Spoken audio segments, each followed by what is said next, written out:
ఒక బాధ, ఓర్వలేనితనం, దీంతో మీ ఇష్టరీతిగా ప్రవర్తిస్తున్నారు. నేను పోలీస్ శాఖను కోరేది ఒకటే, ఎవరు నన్ను చంపితే ఆ కోట్లు డబ్బు ఇస్తామన్నది ఎవరు? డబ్బే డబ్బు అన్నారు. ఆ డబ్బు ఎవరు ఇస్తామని చెప్పారు?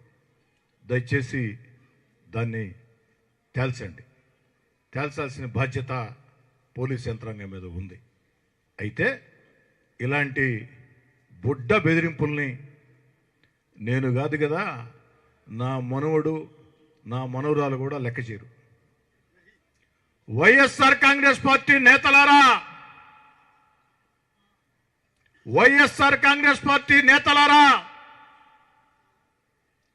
నన్ను హత్య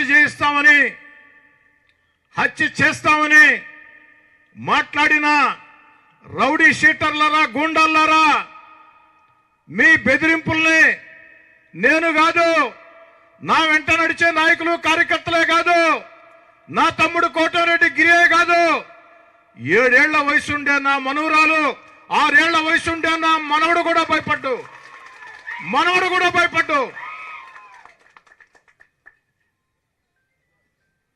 ఎవరు జీవితకాలం బతకరు అంటే భూమి ఉన్నంతకాలం ప్రతి మనిషికి ఏదో ఒక రోజు మరణం వస్తుంది. కానీ భయపడుతూ బతికి అలవాటు మా దగ్గర లేదు. నా దగ్గరే కాదు, నా వెంట నడిచే నాయకుల కార్యకర్తల వద్ద కూడా భయం అన్న పదం మాకు తెలీదు. కాబట్టి ఇలాంటి బుడ్డ బెదిరింపుల్ని లెక్క చేసే వ్యక్తిని కాదు అని చెప్పని తెలియచేస్తూ, నా చివరి శ్వాస ఉన్నంత వరకు, ఓపిక ఉన్నంత వరకు, ఊపిరి ఉన్నంత వరకు ప్రజా జీవితంలో కొనసాగుతాం, ప్రజల మధ్యలో ఉంటాం.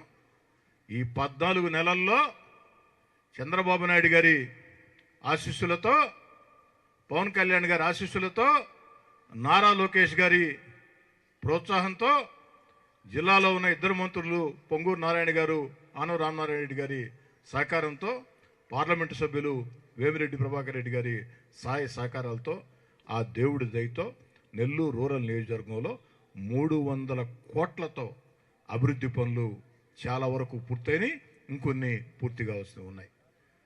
రూరల్ నియోజకవర్గంలో ఎవరైనా నా వద్దకు వచ్చి సమస్య ఉంది అంటే, ఎలాంటి సమస్య అయినా అది పరిష్కారం కావాలా అనే తత్వం నాది. ఎవరు ఫోన్ చేసినా, ఏ సమయంలో ఫోన్ చేసినా ఫోన్ ఎత్తి సమాధానం చెప్పి ఆ బాధల్లో కష్టాల్లో ఉన్న వ్యక్తులకి వెంట నడిచే తత్వం నాది. కాబట్టి నెల్లూరు రూరల్ నియోజకవర్గంలో మరింత ఉత్సాహంతో ఈ అభివృద్ధి పనులు ముందుకు సాగిస్తాం. చంద్రబాబు నాయుడు గారు పెట్టిన సంక్షేమ పథకాలు అరువులకు అందిస్తాం. కష్టము నష్టమని ఏ ఒక్కరు వచ్చినా అండగా నిలబడతాం. చివరి శ్వాస ఉన్నంత వరకు కూడా ప్రజా జీవితంలో కొనసాగుతాం. ఇలాంటి బెదిరింపుల్ని లెక్క చేయనని చెప్పని తెలియజేస్తూ సెలవు తీసుకుంటాం.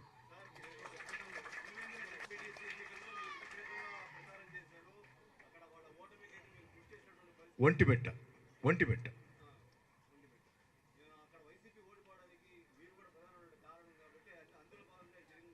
ఒంటిమిట్టలో ఓ తెలుగుదేశం పార్టీ కార్యకర్తగా ఓ 3 రోజుల పాటు నా ప్రచారం నేను చేశా. మీకు అందరూ కూడా తెలుసు. ఇంకా సార్